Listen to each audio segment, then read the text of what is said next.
Welcome back to Gubsretrogames, everybody. It's here. It's finally here. The Dreamcast has arrived. It's just an eBay buy. It's not brand new. It is used, but let's check it out. As you can see, I already opened the box.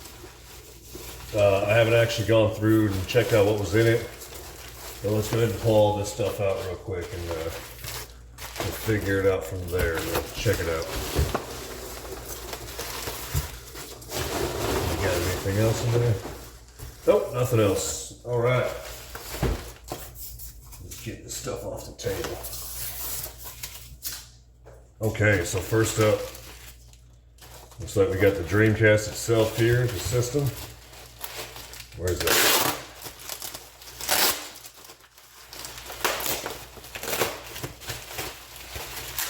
So a little bit about the Dreamcast was it was released in 1998 in Japan and later to North America in 1991.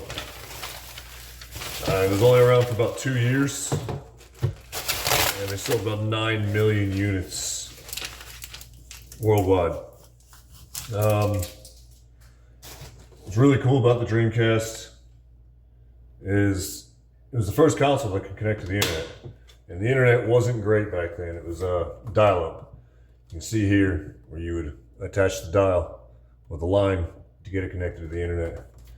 And I believe it also had downloadable content, so you could actually buy your video games from their own store, which was, it sounds common, it's every day now, right?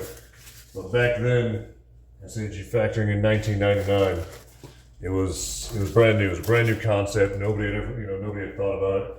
And I mean, 1999 or 1998 when it was released in Japan, like that predates the Xbox, the GameCube, and the PS2. So it had really cool advanced features for what it was. A few things that they had that kind of helped them stand apart. They had things like a keyboard and a mouse, which I know the mouse came out, with the Nintendo or Super Nintendo, I believe. But they also had things like fishing rods, and even in Japan, they released a karaoke machine set up for specifically the Dreamcast. So they had a lot of cool stuff, a lot of things that wasn't quite introduced or mainline at the time.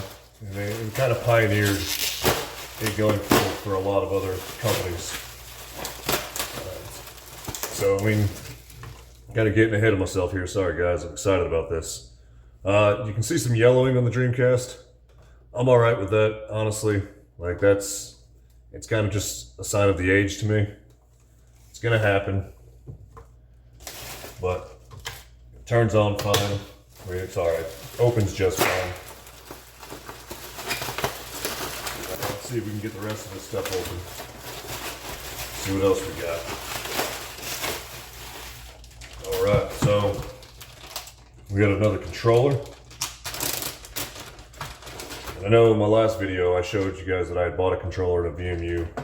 That's because, I wanted to play games with my wife. So, got the composite cables. And got the power cord. So it looks like we got some batteries. So it runs off of watch batteries, the VMU does, as well as an additional VMU. And this one's got some scratches on it, It looks like it's been used, but this one does come with the cap, so that's pretty cool. It helps protect the ports if you decide to carry it around playing those mini games that I was talking about. So, I mean, the VMU, I kind of already went over it before. I love the idea of the VMU. It's just a really awesome feature, I think, that Dreamcast kind of came up with, and it hasn't really been reproduced to my knowledge since then. So it's kind of disappointing, but so we got a couple of games here with it as well. So let's start off with Sega Sports NFL 2K. So NFL 2K was the main competitor to Madden. That finally ended when Madden ended up getting exclusive rights to the NFL. And it kind of shut down the NFL line. So you can see here, pretty good condition. And it also comes with the manual, so that's pretty cool. Up next we got Ready to Rumble Boxing. Now I'm not big into boxing games, honestly, but this case is a little, cracked, so obviously no manual.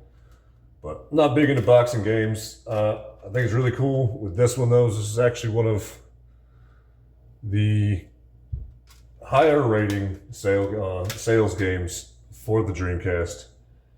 It actually ended up in the Sega All-Stars collection, and there really weren't that many titles that ended up that way.